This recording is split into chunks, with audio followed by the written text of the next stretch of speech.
Eu lembro na Copa de 2010, né?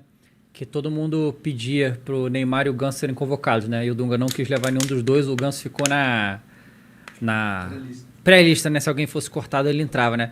E eu lembro que quando o Ganso apareceu, né? É uma característica que a gente tá tão... Na época, né? Ele teve muitas lesões, aí teve muitas situações na carreira dele, mas naquela época lá eu vi ele jogando tipo o Riquelme, assim, sabe? Meio que o estilo de jogo dele, né?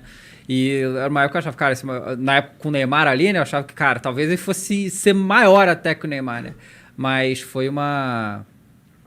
Como lesões fazem, né? Prejudicam a carreira do jogador, né? O Paulo teve uma série de lesões que foram altamente prejudiciais.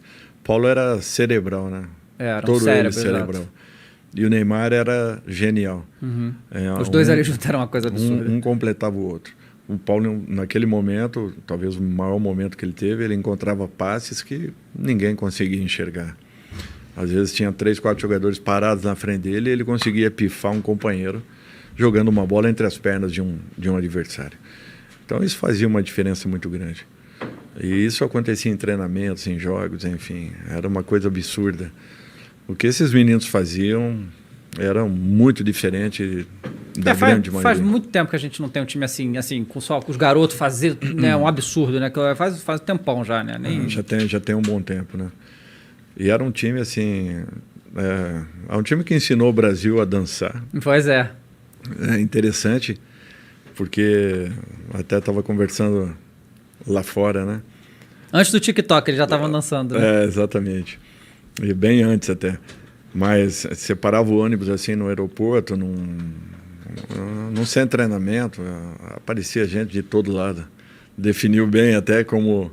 Alexandre definiu muito bem como a bitomania. E parecia uma bitomania. O Santos viajava com 10, 12, às vezes 15 seguranças. Geralmente a gente viaja com 2, 3, olha lá, quando muito.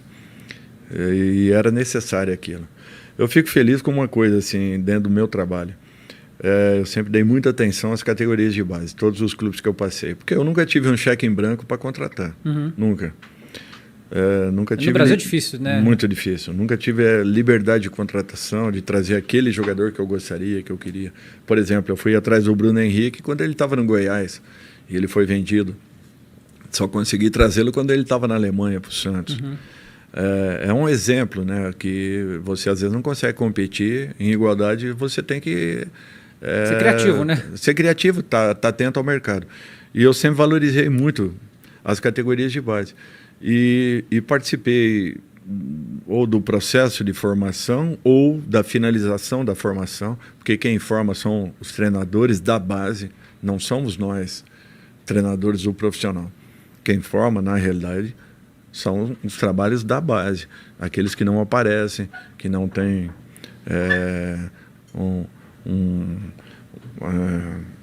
os holofotes em cima.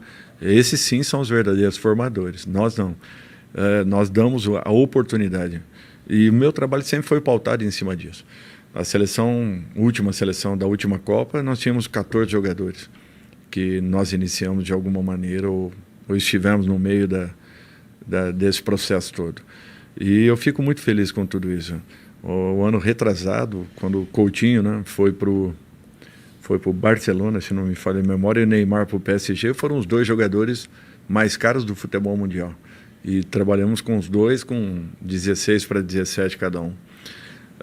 Depois um terceiro jogador foi vendido. Não. Do São Paulo, que foi pro... O Antony? Não, o lateral. Brenner? O zagueiro. Ai, meu Deus. O Breno? Não. Meu Deus. Do São Paulo? Que foi pro Porto e agora foi pro... o Militão. O Éder Militão, que nós também colocamos ali numa outra função. Então, 3 jogadores vendidos assim, de repente, no futebol mundial, com valores expressivos, né? Então, eu fico muito feliz de ter participado desse momento desses garotos.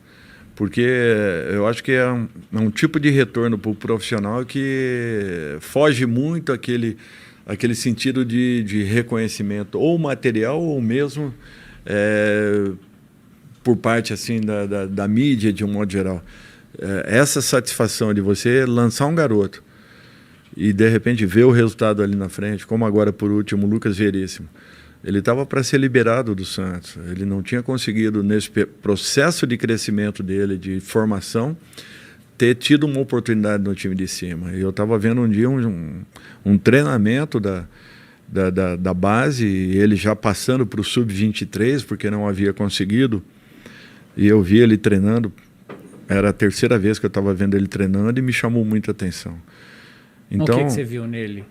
A postura dele. E, de repente, naquela semana, aconteceu um problema com o David Braz. E aí, vamos contratar. Eu falei, não precisa contratar, nós vamos dar uma olhada nesse menino primeiro. E ele fez um campeonato paulista fantástico. Foi uma das revelações daquele campeonato de 2016. Cara, isso é uma loucura, né? Que você como treinador, né? Você está na posição de que, no caso do Lucas Veríssimo, você, no caso, esse específico, tipo, você mudou a vida do moleque para sempre com aquilo ali. Né? Você deu uma chance para ele, que provavelmente ele não teria se você não tivesse olhado ali e tal. Deve ser um sentimento muito foda, né? Não, assim. Nesse sentido, sim. Internamente, isso aí preenche demais.